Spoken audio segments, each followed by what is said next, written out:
All right.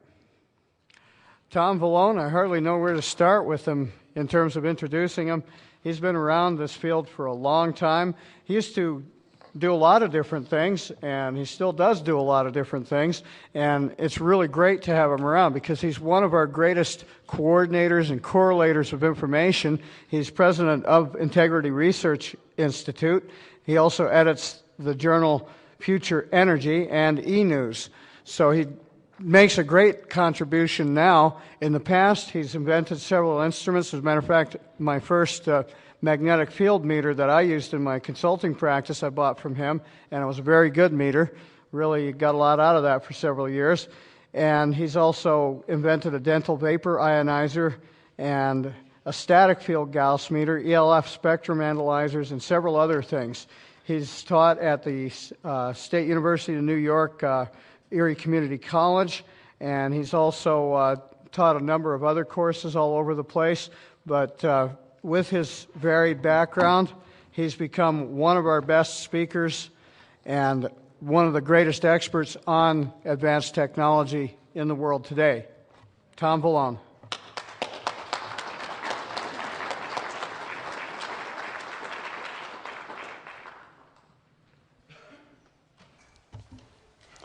Thank you very much. It's a pleasure to be here and to address you today about a very important topic.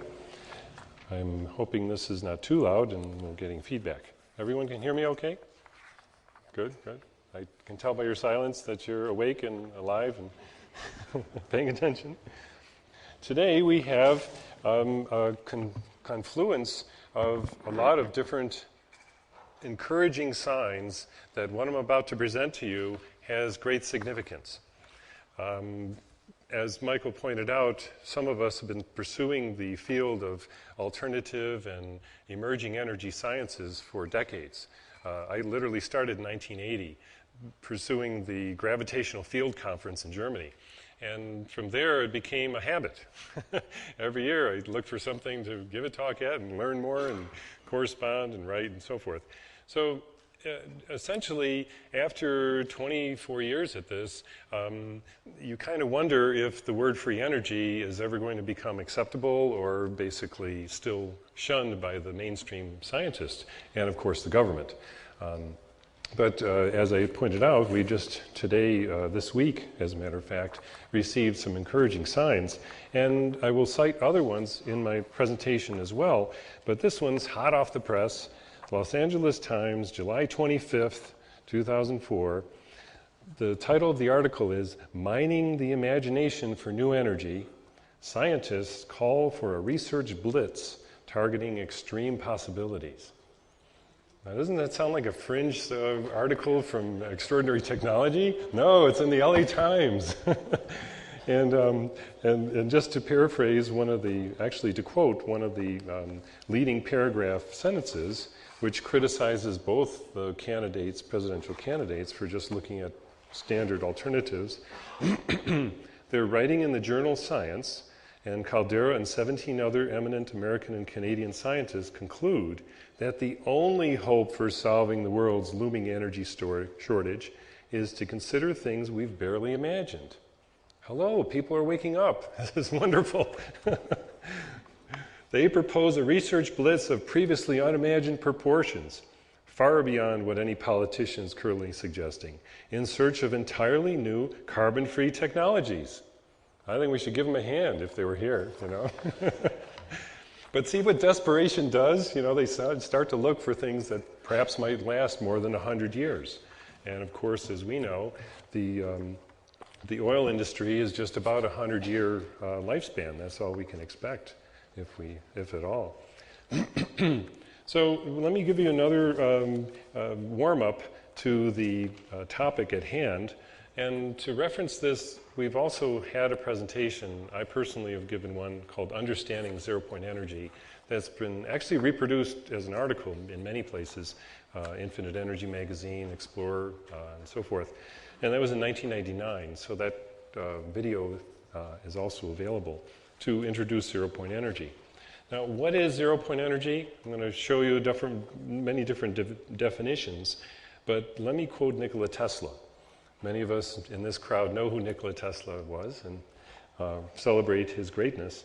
Well, in 1891, the world's greatest electrical futurist, Nikola Tesla, stated, quote, "Throughout space there is energy. Is this energy static or kinetic? If static, our hopes are in vain. If kinetic, and we know for certain it is, then it is a mere question of time when men will succeed in attaching their machinery to the very wheelwork of nature. Many generations may pass, but in time our machinery will be driven by a power obtainable at any point in the universe." And so there, ladies and gentlemen, is the basic birth of the concept of zero-point energy. Tesla was so intuitive that he basically perceived the existence of something that was just barely being discovered in the fringes of scientific literature.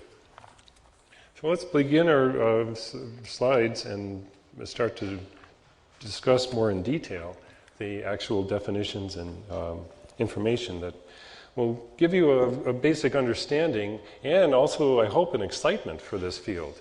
For years, I felt zero-point energy was something unimaginable, beyond comprehension, and the numbers were too large to really appreciate. Well, as a matter of fact, NASA has helped us in this case because they're pointing out on this website that zero-point energy essentially has random electromagnetic waves, and this is the first very important part to it, that if you realize vacuum fluctuations are real, you've come away from this lecture with a whole new understanding of reality. Vacuum fluctuations are real. For years they were called virtual, and they still are in the textbooks. They're only virtual particles, therefore they have no effects. And that's what mainstream science always thought. But the enormous energy density, which is still a number that's been bantered around like crazy, depending on who you listen to, it's 10 to the umpteenth joules per cubic meter. And as I say, the exponent is debatable. It's always less than 100, but it's more than 10 to the 10th. And of course, the fascinating part, which Harold Puthoff has contributed to, is that gravity and inertia have now been fairly theoretically proven to be related directly to zero-point energy, the actual field effects of zero-point. When you go around a curve, you're actually bumping into zero-point particles, and that's why you feel the inertial effects. And gravity is also the similar effect. And of course, the debatable part of it is whether or not there's an energy source available. Many people, like Robert Forward, went to his grave believing there was no energy source available. However, today we're seeing otherwise. And of course, the biggest evidence, which there's lots of literature in regards to this, is the Casimir effect. This diagram actually is one of the best, and in fact we have another one too. But notice the wavelengths here. We're basically showing, which this perhaps does not do justice to, the fact that as you place two parallel plates close together, and they can be other shapes besides parallel, you find that you start excluding some frequencies. And as you exclude some frequencies from that inner cavity, the outer cavity now has more and more pressure, literal physical pressure. And so the Casimir force is a real force that has sizable pounds per square centimeter pressure that's real. Now the quantum vacuum, which is a good name for what we're surrounded by, even in our bodies, we're surrounded by what's called the quantum vacuum. What perhaps is the most important conclusion of the scientific community is that zero-point energy is not conserved. Hello, I just said something remarkably incredible. I said the conservation of energy law doesn't apply here. I mean, when I heard that, I said, my lights went off in my head. I felt this is an escape route. This is literally an escape route where, of course, the literature, and I'll quote lots of great scientific articles, where they basically say perpetual motion, oh, free energy, but no, of course not. Conservation of energy still applies. They can't admit that this statement is true, but it's already known to be true. So what we end up with is a new corollary of the conservation of energy that says, well, you got to include the zero-point field too. So if you get some energy from it, you may not have to return it, but at least acknowledge the source. And one of the best proofs, there's dozens of proofs of the effect of zero-point energy, is the one that basically can be seen in the laboratory now. As temperatures in the laboratory have become close enough to be fractional degrees, in other words, millionths of a degree from absolute, liquid helium stays liquid. It doesn't freeze. Every liquid, when it gets cold enough, freezes.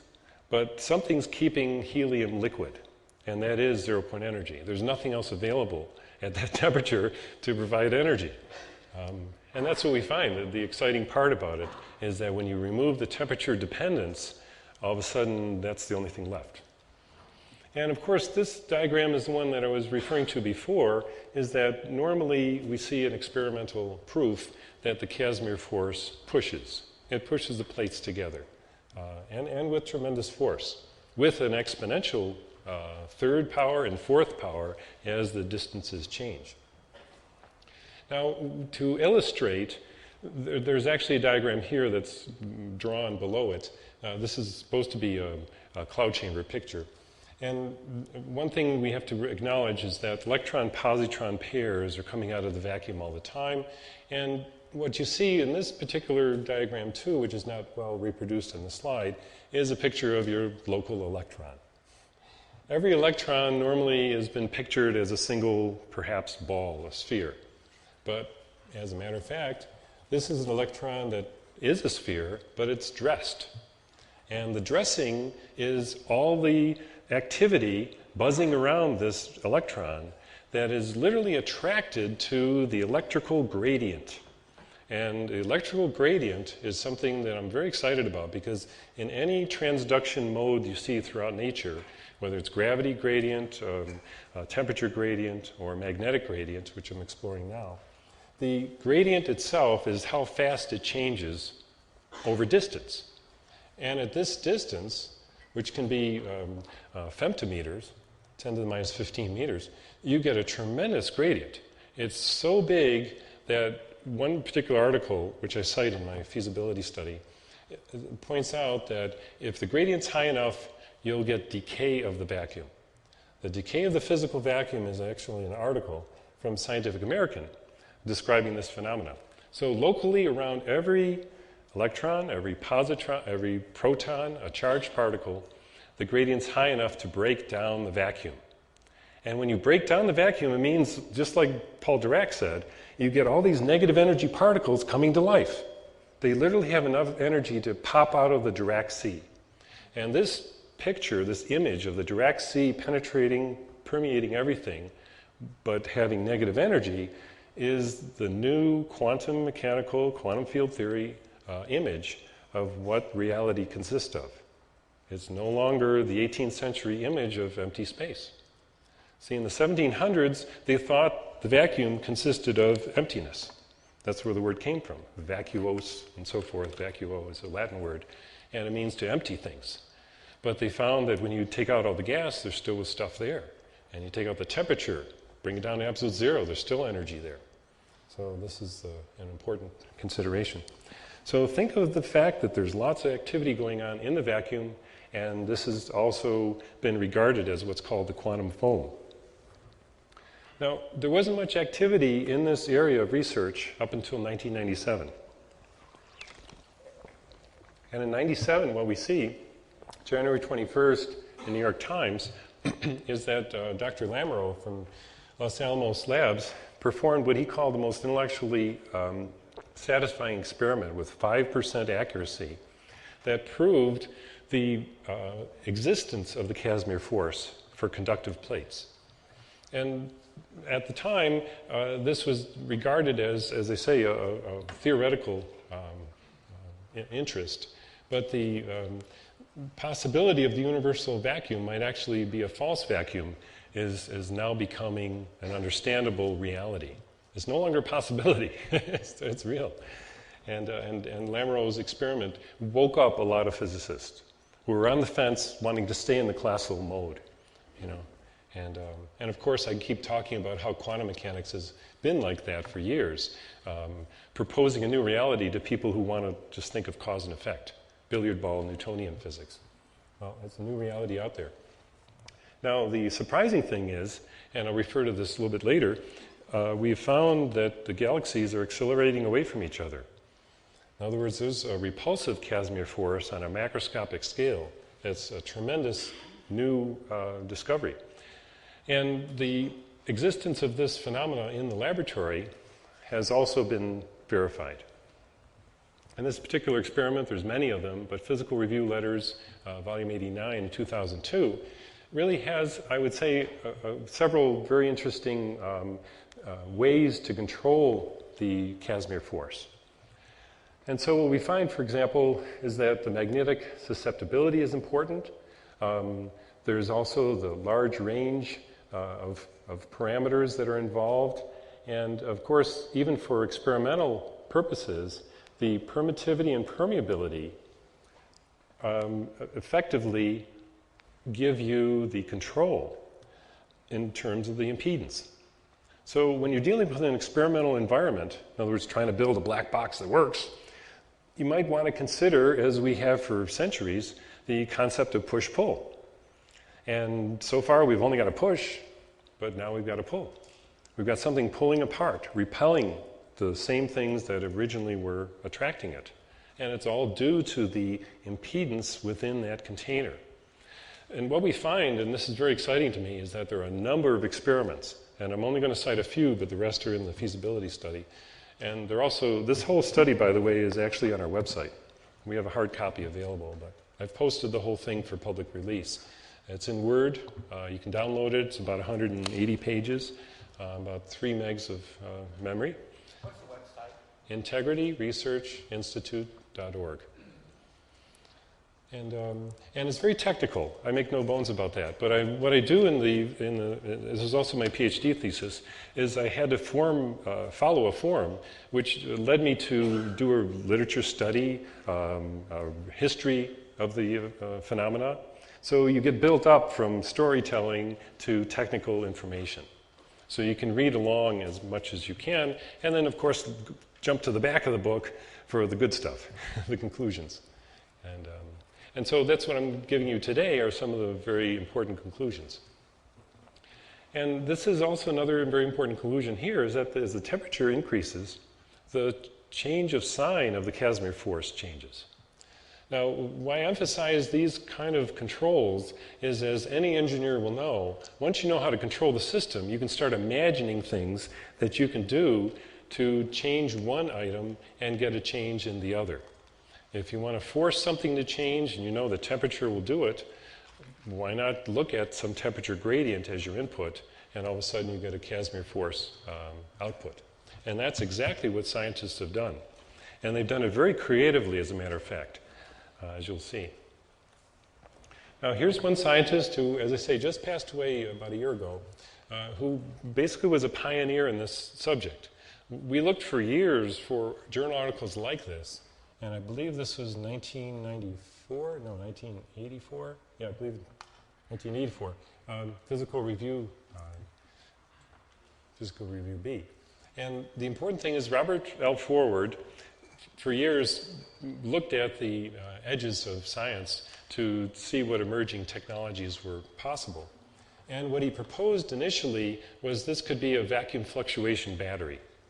And to all of us who discovered this article, we felt, at least they're talking about it in the physical literature. In the phys rev literature, this is an important achievement to talk about zero-point energy there. Now, initially, he thought that this was perhaps a source of zero-point energy, but as it turns out, it basically is a battery storage facility. And what you find is that as you compare the forces on the plates, the Casimir force and also the Coulomb force, they tend to balance.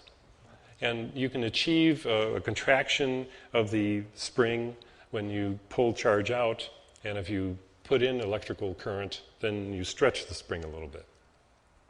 And of course, very little voltage is needed, as you see, to achieve the effect. So this really, I think, provoked, even if he was not very successful in designing something practical, it provoked a lot of thought. This one article basically, I think, caused a tremendous amount of thinking of Casimir plates, how to design them, what geometry would work. And the engineering approach, of course, is the most important. So the zero-point energy basics that we're looking at here really is the bottom line in terms of the important facts. And I would like to also add in this particular slide that the uncertainty principle, which you may have heard of as the basis of quantum mechanics, the uncertainty principle itself predicts zero-point energy. When you're looking at an uncertainty in momentum and position, and you're equating it to just the Planck's constant in the frequency over 2, that's essentially the zero-point energy quantum amount. It's basically half of a quantum. And we see the same figure here, 1/2 hf. In 1912, Planck discovered zero-point energy, and it was his second time around. The first time, his first radiation law just had this parameter. And what I always point out when I show this equation is if you do some creative math and you put in T equals 0 there, which is the absolute temperature, if you let it go to 0, then you basically get 1/0, which is infinity. E to infinity is still infinity, but then you've got HF over infinity, which is 0. So at temperature equals 0, this whole term drops out, and you're left with 1/2 hf. So this became the introduction to really thinking about and acknowledging the existence of zero-point energy. And Planck's constant, in case you don't know, haven't memorized the numbers, right down here, 6.6 times 10 to the minus 34 joule seconds. Now joules, of course, is a unit of energy. When you get your electric bill and you have so many kilowatts kilowatt hours that are being delivered to you, that's equivalent to joules. You're really canceling out the times. Watts are really joules per second, and if you multiply joules per second times time, which could be in seconds, then you're left with joules. So your electric company right now is billing you in the number of joules you use, but they don't call it that. They just call it kilowatt hours. But that's how important joules are. And the energy of an elementary radiator perhaps might be a little bit too abstract for people to accept. But the elementary radiator literally is either a quantum of space or a quantum of matter. And whether you look at either one, you're still looking at zero-point energy fluctuations being present there. And this graphic actually shows the concept of zero-point being on a spring that's moving randomly. So you get basically a random signal and random fluctuations. Now, the interesting thing is that as we look at the fluctuations in general, we may not necessarily conceive of an important way to use that or understand the value of it. And the way I approached it, first of all, as I was looking at a number of different experimental approaches, is I wanted to get a philosophical understanding first. And what I came across was this particular theorem. And it's a systems theory theorem, and the fluctuation dissipation theorem essentially introduces and proves that zero-point energy is intrinsically connected to the concept of dissipation. And to me, this was, counterintuitive. In fact, it's still to this day, I believe, for many of us who've studied this, it challenges you to understand why is there any relationship between the two phenomena at all. So let me explain what this is. When we first start with this particular article, this is from 1951. And in 1951, Callan and Welton basically published a very short article and very readable article called Irreversibility and Generalized Noise. And in the title of this article, you see the essential components of the fluctuation dissipation theorem. In fact, they basically prove it in their article. So in Physical Review, Volume 83, 1951, they were introducing that this concept of generalized noise in any system and an irreversibility of energy loss is actually intrinsically the same thing. There are two sides of a coin, perhaps complementary in some way. And he originally applied it to what's called Johnson noise. Now, the reason I emphasize Johnson noise is that we've now just received a breakthrough and I'll refer to that in a later slide, where Dr. Beck from London University has shown that Johnson noise now is the best measurement of zero-point energy. And he's comparing it with dark energy, which is the universe's term, astronomer's term, for the universal acceleration of galaxies away from each other. So back in 51, this was already the starting point. You know, goes around, comes around. Well, you're sort of seeing that right here. And electroengineers will recognize the Nyquist concepts. And the basic equation essentially looks at a resistive component and an energy component. And it applies to electrical systems, to various weather systems. You'd be surprised how much diverse applications there are in this article. But the existence of any dissipation, like radiation resistance, necessitates the randomly fluctuating electric field. And the authors actually apply this to the electric field concept, because originally the zero-point field was simply called the all-pervading electromagnetic field. And it was funny, in my work at State University of New York in Buffalo, the only time I heard God ever mentioned in a physics class was when the zero-point electromagnetic field was mentioned. And this was a Chinese professor, as a matter of fact. And I was very intrigued. But it's perhaps because it's so philosophically challenging that this field is all-pervading and so energetic. So to quote from the Callan and Welton article, they state, quote, "Generally speaking, if a system is coupled to a bath that can take energy from the system in an effectively irreversible way, just like your drain in your bath dissipates your water, then the bath must also cause fluctuations. The fluctuations and dissipation go hand in hand. We cannot have one without the other. The coupling of a dipole oscillator to the electromagnetic field has a dissipative component in the form of radiation reaction and a fluctuation component in the form of zero-point vacuum field. Given the existence of radiation reaction, the vacuum field must also exist in order to preserve the canonical commutation rule and all it entails. And so the existence of radiation impedance for the electromagnetic radiation from an oscillating charge is shown to imply the fluctuation electric field. And of course that yields the Planck radiation law. So to me this is a fascinating part, because the zero-point field in many ways has been allowed to be fluctuating. You don't necessarily allow for energy to come from it, but this particular one phenomena describes that radiation resistance has to be a part of it. And it becomes even more significant when you look at spontaneous radiation.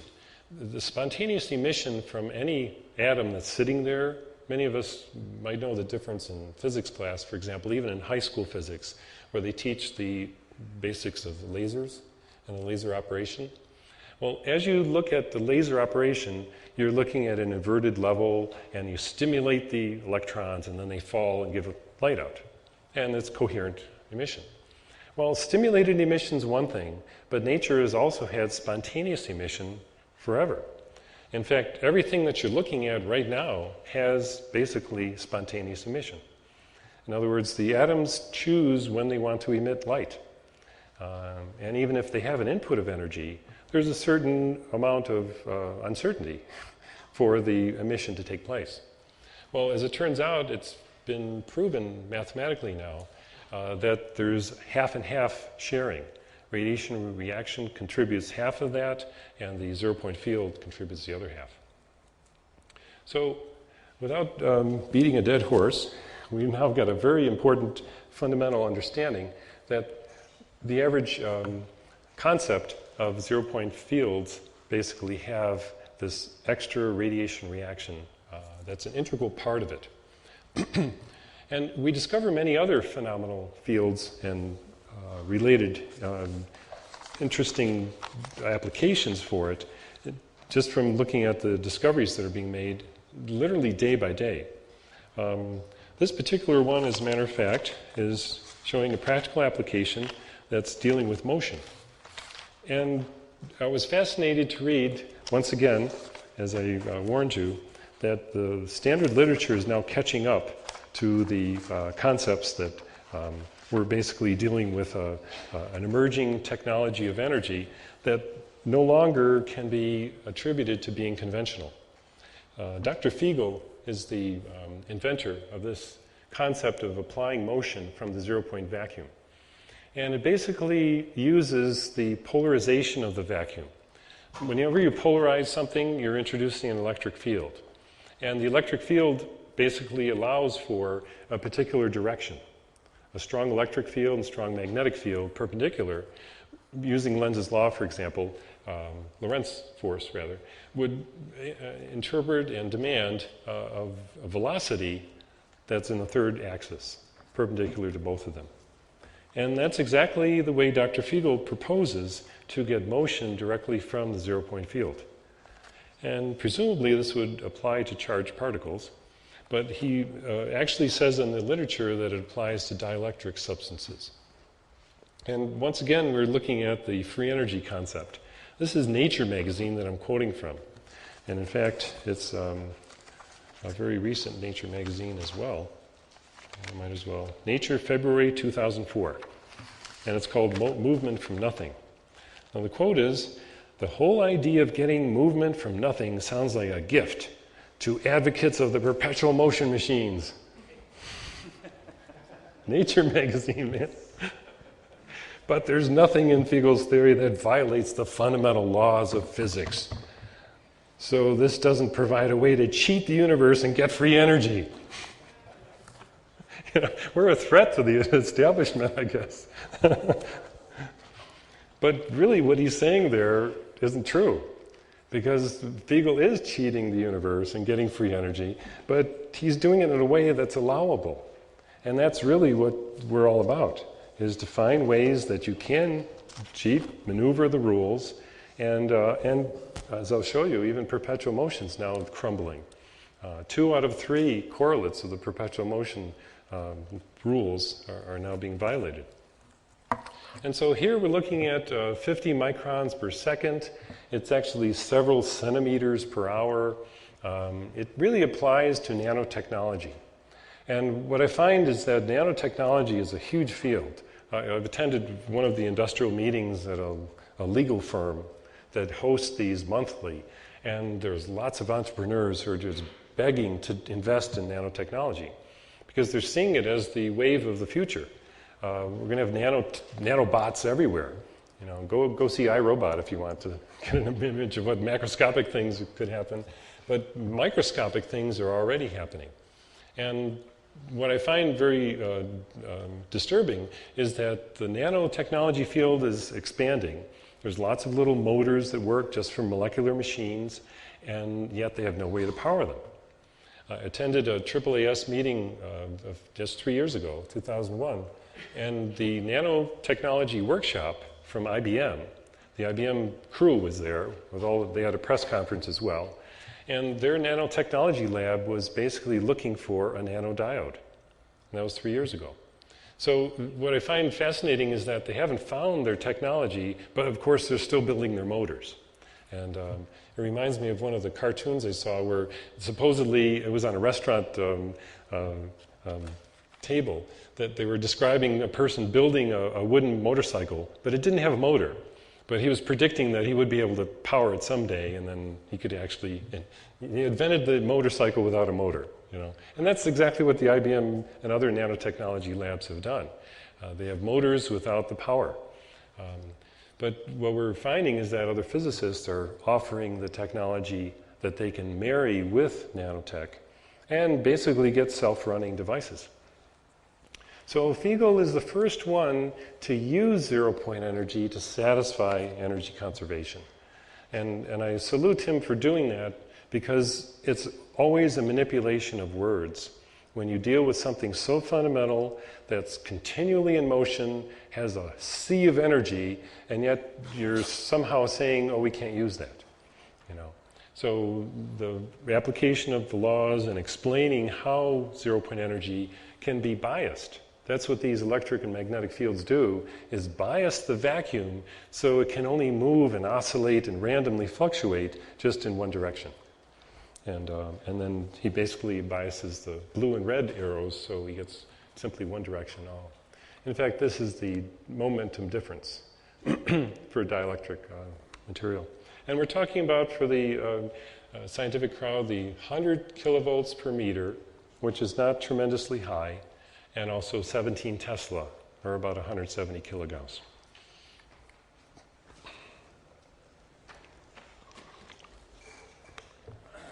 Now, 2004, I'll tell you, this year is probably one of the best years for zero-point energy I've ever seen. Would you believe in Aviation Week and Space Technology, March 1st, 2004, we get a whole article, which of course Hal Puthoff sends me 2 copies of, making sure I know it's getting recognized.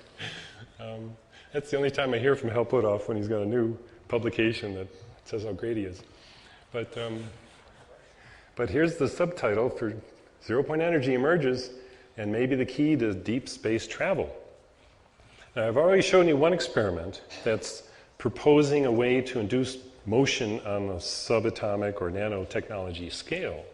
But now we're describing, can you get hypersonic speeds and miles, per second, and 1,200 seats in your hypersonic flyer. And also, in the meantime, we want to extract energy as we do it. We don't want to just put it on board as a gasoline engine and hope we burn our way to Mars, or to the next star. That's what NASA's doing now. I went to a NASA meeting, for example, where they're talking about destroying the shuttle, and they have nothing to replace it. And of course, there's all kinds of other depressing things about NASA too, but it's up to a lot of other folks and scientists to say, yes, we do have prototypes, we have discoveries, we can engineer this stuff, and now is the time for government grants to get together. And luckily, Dr. Mile is a good example, who's already been acknowledged by the Department of Energy, and he'll be giving a seminar, I believe, is it this coming month? Oh, okay. But I was understanding that at least the government here in the United States is perhaps arranging a seminar from you. And I see. Great. Well, we'll look forward to that. Because they need to be educated. Our government's in the 20th century, which is old technology. So here I'm proposing, and this is a very conceptual issue. We have 2 problems here that this article proposes. Not only motion, but I want energy too. And that's why our nonprofit institute is devoted to energy and propulsion. Because in every experiment, you'll find that they're both related. And if you get one, you might as well get the other, because you're going to need them. And you can't imagine traveling in space without both. Onboard, convertible as you need it, without heavy weights of who knows what. I saw a science program just this last week where this guy was proposing an inflatable inner tube that he's going to put moon ice in to be able to burn a steam engine on his way to Mars. I thought it was the best invention ever, whatever. So, but good luck to him. So, now we get to the more practical physics of zero-point energy. How do we really get powerful motion that applies fluid dynamics to things that your school teachers never taught you?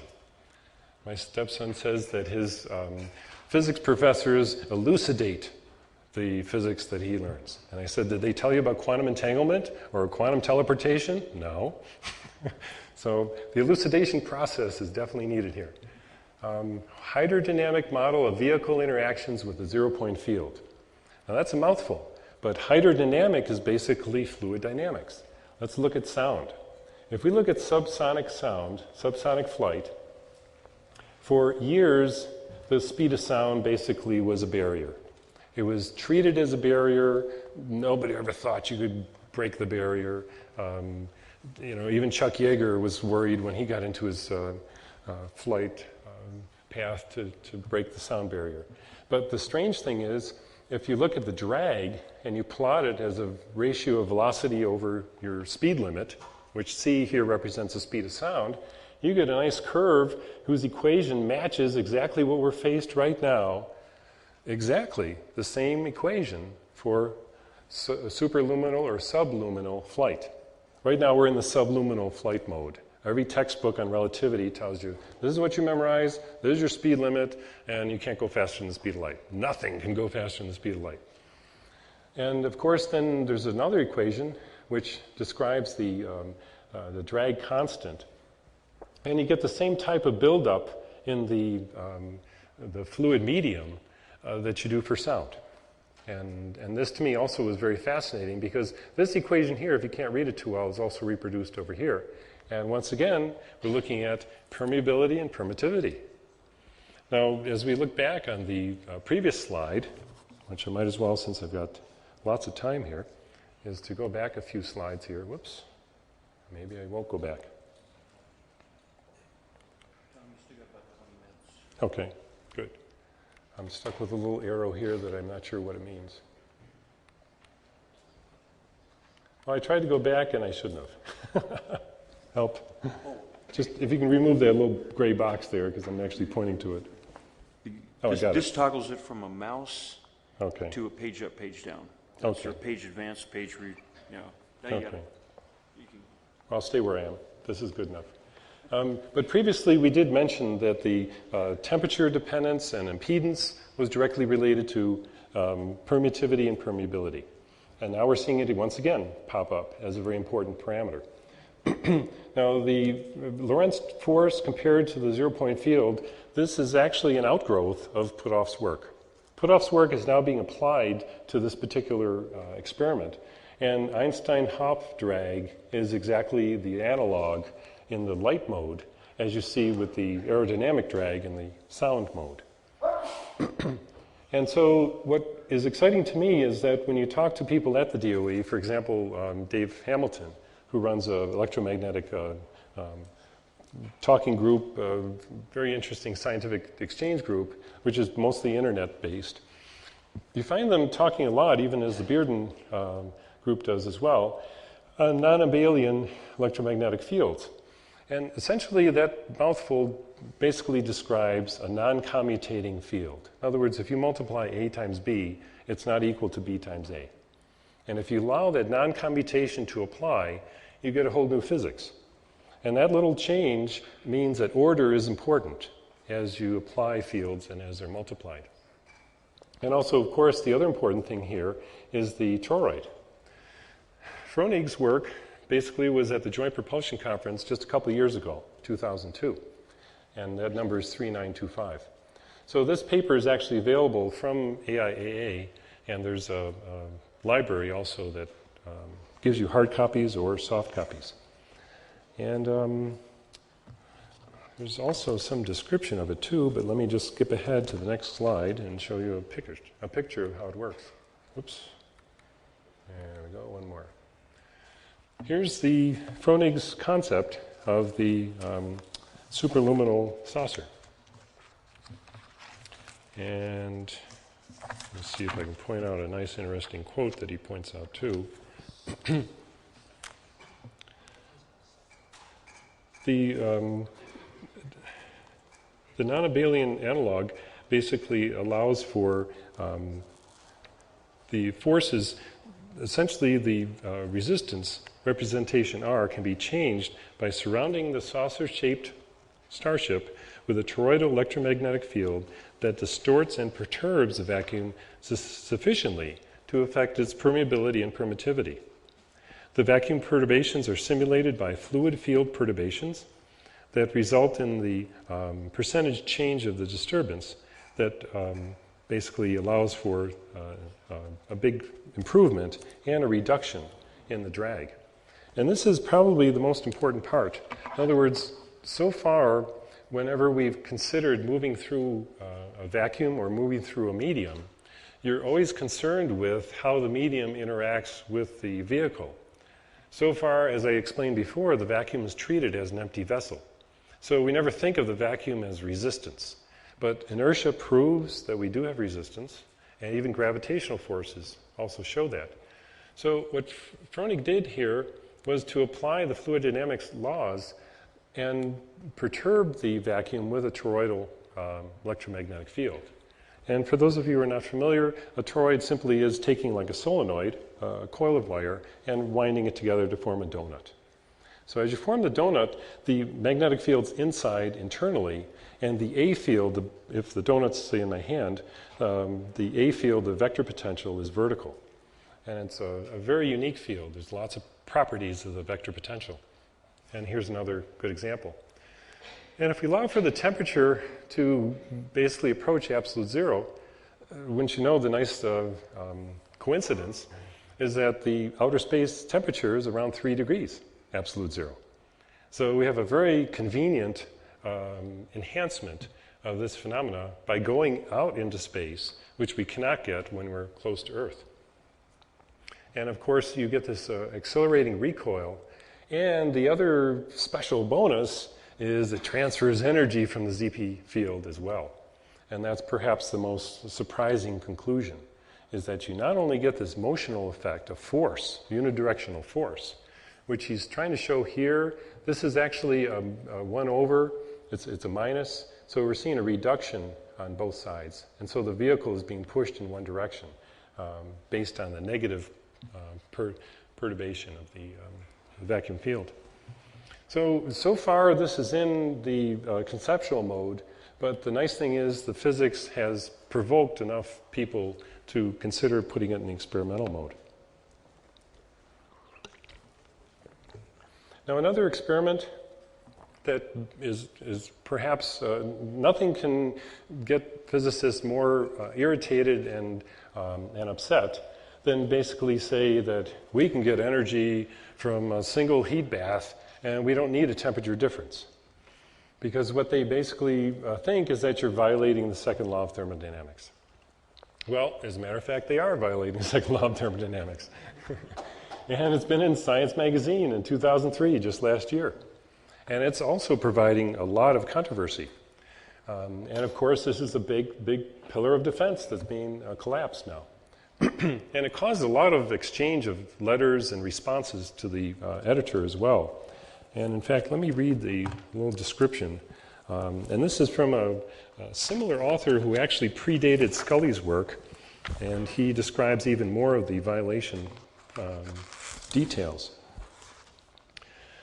For example, the Casimir, the analysis of the Casimir engine cycle demonstrates a departure from the hydroelectric gaseous, that's in our next approach. This is our photo Brownian photon Carnot engine, and what the Ella points out, and I'm happy to say this was brought to my attention from the Binotech conference a couple of years ago in Germany, whose some representatives are here today. And what Ella points out is that our main results are rather dramatic, apparently contradicting the second law. We show that the Clausius inequality, which is dq being always less than temperature times the difference in entropy, can be violated. And that it's even possible to extract work from the bath by cyclic variations of the parameter. And they even throw in, parenthetically, a perpetual motion device. And the physical cause for this appalling behavior will be traced back to quantum coherence in the presence of a near equilibrium bath. And it's emphasized that quantum coherence is reflected in the quantum noise correlation and so forth, more technical details. But the most important part is that we're literally describing something that's very similar to a micro laser cavity. That's literally what we're looking at here, is a micro laser cavity. And all we're proposing is this unusual phrase called quantum coherence. Well, that simply is a phase difference. And if you allow for a phase difference, you can then have a temperature difference internally that basically rotates or circulates radiation. And so radiation essentially is the medium to drive the piston. Radiation pressure is what drives this piston. So once again, this is a theoretical model. However, it is so provocative that it's also provoking other experiments. And as we look at the micro laser, here's an artist rendition of what a micro laser would look like. 2/millionths of a meter across and about 100 nanometers thick.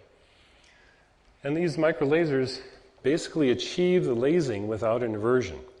And this is a major breakthrough because quantum mechanics is being applied here in a new application that essentially doesn't seem to make sense in terms of people who are used to the old style of lasers that required inversion. Now here's another one that uses a microlaser, and once again, this particular article, which was in Physical Review B, 1999, it's Dr. Pinto's article, mentions free energy in the abstract. He says if this thing works, it'll basically provide unbounded free energy. And I was very pleased to see his courage at getting Physical Review even to include that and not edit it out. Now this cavity tends to be a little bit complicated. I would criticize Pinto because of the complex nature of this cavity. We're seeing something very similar to forward, where you have a membrane or a plate that's being moved by charge and the Casimir force. In other words, there's a movable plate, Casimir force here, charge upwards, and we're applying a little bit of voltage as well.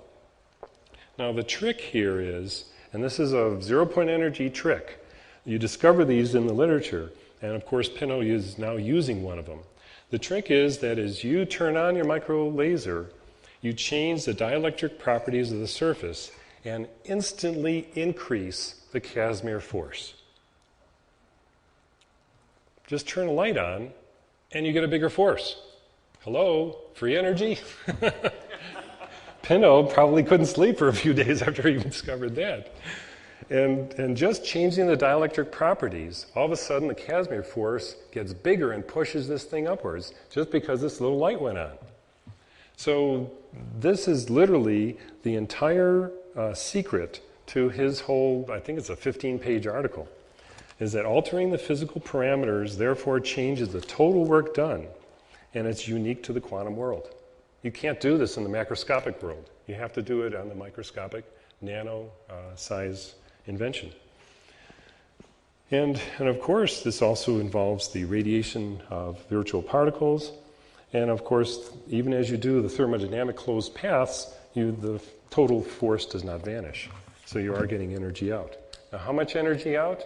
Right now, he's estimating 1/2 nanowatt, 10 microjoules per centimeter squared. If you look at the surface area here, this is 50 to 100 microns. And so it's still on a microscopic scale. This is not a nanotechnology device. This is really a micro technology device. And the application, perhaps most important, is not only the frequency of kilohertz, but also the hope that you can multiply these to have them all working significantly in series or in parallel. And so Pinto literally today is building these and hoping to see a breakthrough. Now, along the same lines of moving something, the very fascinating, I would say, family of technologies that's also available today is the fluctuation-driven electricity. And as we look at the reasons for it, there's, first of all, the fluctuation theorem that has basically described experimental proof that as you perform experiments on something where you deliver heat to a system, half the time heat is also delivered back to the source. It's a probabilistic type of system. And this was in Physics Today, actually, the article describing the fluctuation theorem. And so I found this very fascinating. In fact, here's the article, Crookes Physical Review E, 1999. So the negative work concept is free energy. When you're not working, you're basically relaxing, and somebody else is giving you the work. And this is essentially what they're describing here. So there's a number of examples. This is one system which Linke in Science in '99 has proposed, that if you design a ratcheting system, which they experimentally did, this is a ratcheted semiconductor layer of pockets to allow for a particle to keep moving along the road if you apply a fluctuating potential. And once again, you see this up here as well. As you apply a fluctuating potential, you get a net current. So overall, the input force can be zero, but you also do get motion. And so on the nanotechnology arena, we're seeing the quantum ratchets being a buzzword. That you can also now prove that thermal noise can be rectified. And to me, this is the most exciting, simple, clear-cut direction that all zero-point energy nanotechnology research should actually pursue. And associated with this in Linky is also the fact that as we look at the type of devices he's working with, there's about 0.2 nanoamps or a picowatt that he also develops. And I promised I would review basically the perpetual motion concepts. It obviously exists in electron motion consistently. In fact, there's now research that Puthoff has published showing that every single electron level is being bolstered by the zero-point field.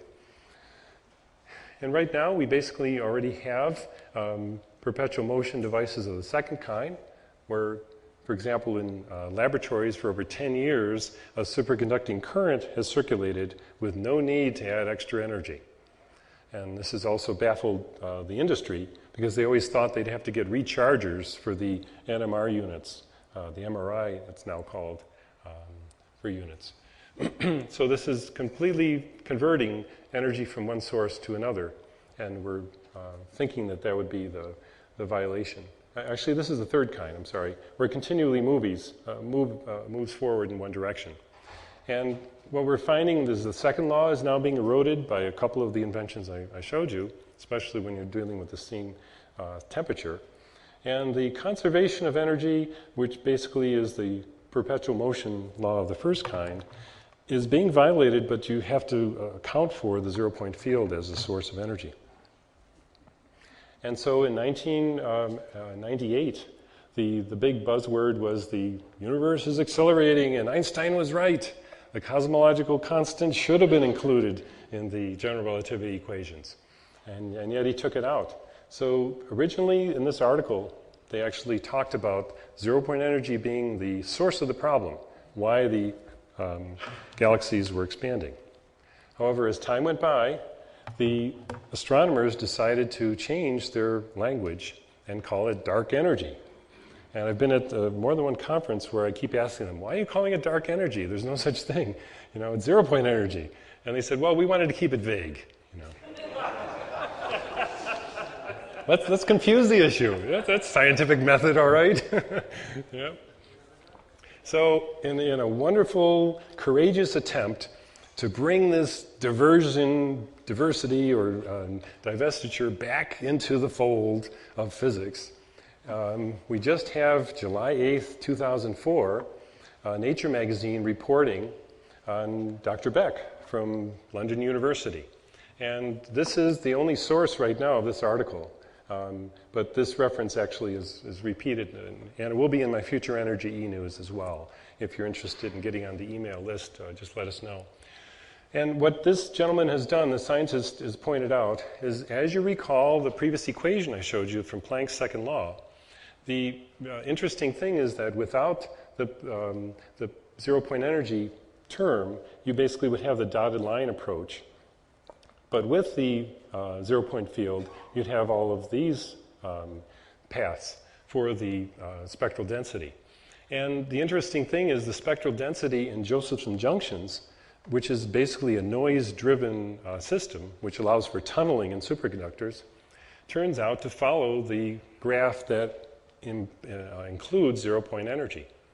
And what he found very fascinating, besides this particular graph, notice the frequency goes up to around 10 to the 12th, is that they also map over to the dark energy spectrum. Now, he would like to propose that the cutoff for zero-point and dark energy are the same, but there's a lot of controversy for that, and I won't even get into that issue, because the cutoff for zero-point may be much further for many reasons. But the fascinating part is we can now look at Josephson junctions or diodes as being a source of zero-point energy. And he's, of course, saying dark energy equals zero-point energy.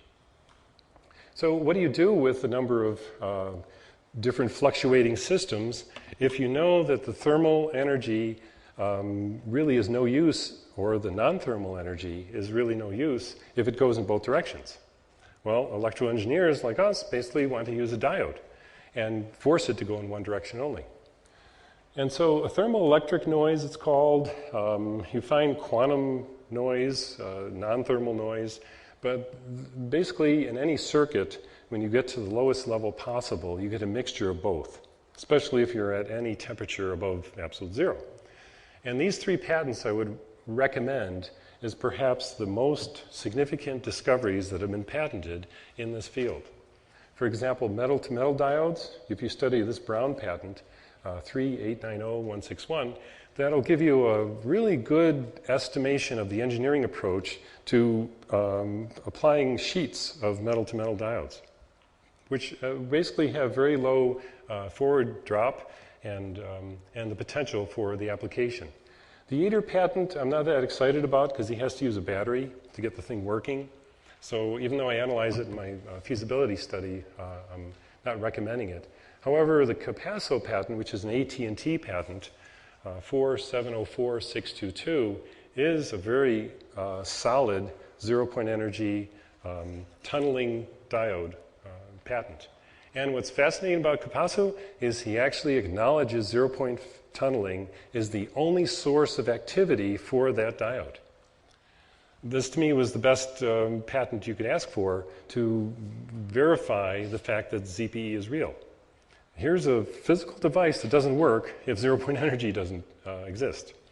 And so even though Yater's, as you can see here, this is a Yater diagram with the voltages being applied, there's the best example is perhaps a diode sitting by itself, unenergized except by the zero-point field. And so just recently now, in 2004, Yasutomi in Science magazine has pointed out there's a number of molecular diodes that are also available. Now these particular ones that we see here are peptide molecular photodiodes, about 1 nanometer. And of course, this would be the ideal to work with a single molecule. But in this particular instance, they also require organic end pieces that are receptors for photo input. So these would not be recommended, but it does give you the appreciation for the fact that molecular diodes are now becoming available. And I feel very excited about that. Let me go a few more minutes beyond this, just so I can then get into the Q&A if I could. How much you need to wrap up? About 10, yeah. Go for it. Oops. Oh, here we go again. I'm trying to back up. Yeah. Hey. Okay, so to conclude here, we basically are looking at... Push that button again. So yeah, thank you. now it goes back to up and down. We basically are looking at a number of... Whoops, I'm at... We'll get it straight here. Okay. To summarize the findings and the technologies that are reviewed, at the top, we are looking at, from the Mead patent, for example, I examined microspheres, nanospheres, picospheres, and femtos. And it's fascinating to find physical representations of each of those in nature. For example, on the, I believe it was the nanosphere range, you basically find there's a leukocyte that, or I think it's a micro, yeah, it's on a micron scale. Leukocyte that basically is fighting Casimir forces to maintain its spherical size. And we find many examples of that now that biophysics and quantum physics are being really related. And you can use the E equals mc squared to get an appreciation of the energy that's available in a mass that size. And when you do the calculations, I just had a discussion about this earlier today, that the energy density tends to increase as the size gets smaller. This is a very controversial statement, and we can only state that the physics and the equations predict that, but I can't really defend it because it's counterintuitive. It doesn't make sense. You know, why would we have milli EVs in this realm, and then we got mega EVs in the femto region? But that's what Mead points out, that as his collectors got smaller, he basically had a more powerful system, and zero-point energy constantly predicts that. So we'll leave that, as many parts of zero-point theory has been done. We leave it on the shelf until somebody proves it to us. So after you look at the technologies, what I did is put them in table form and apply the feasibility to each one.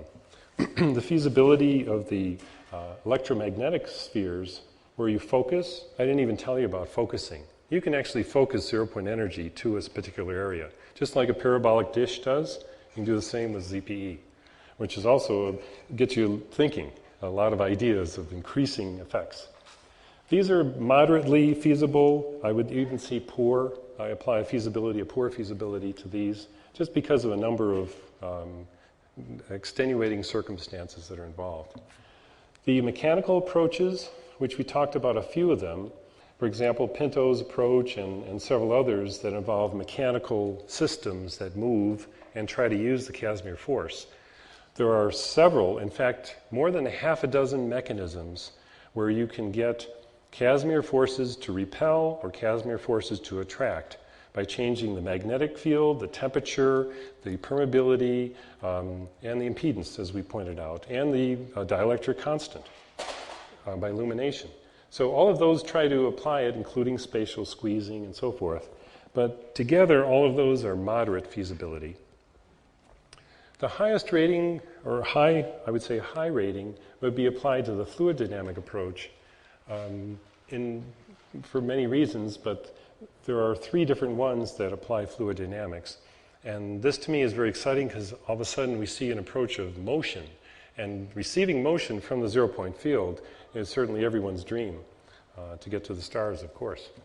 However, if we want to start today and get engineering nanobots to really run around like the sci-fi movies show us, the highest feasibility are basically for the thermodynamic approaches, including Goychuk. Goychuk I didn't give you the reference for, but it's in my study. It's Physical Review Letters, Volume 81, 1998. And he essentially describes quantum Brownian rectifiers. And he does so in such precise terms, in terms of the predicted curves and demonstrations, that whereas before we talked about having a voltage necessary, you don't even need that. He proves that all you need is the quantum stochastic dissipation. And so that's the summary. And the recommendations are that we should be pursuing metal-to-metal nanodiodes, and they probably hold the key to using simple transducers that can achieve watts per square meter for delivery. Many technologies, a couple I pointed to, show you how to apply these in 2-dimensional sheets. And of course, then you can stack the sheets. And they're temperature independent, which is a fascinating part. And they work 24 hours a day as well. That's another very important part of all of this. Ratchet-like asymmetries, as we saw, were more related to the thermodynamic approach. But as Goychuk points out, if you get the tight binding crystal lattices, that is perhaps the secret to applying stochastic resonance and achieving rectification. In other words, you get current flow just by applying the correct quantum mechanics on a randomized approach. And the other word for applying it to the photo-Carnot engine is quantum coherence, where you just look for a phase difference. And that certainly is interesting as well. And the last one is the electromagnetic field effects, which are encouraging for propulsion and transport. So, thank you very much. And if you have any questions, feel free.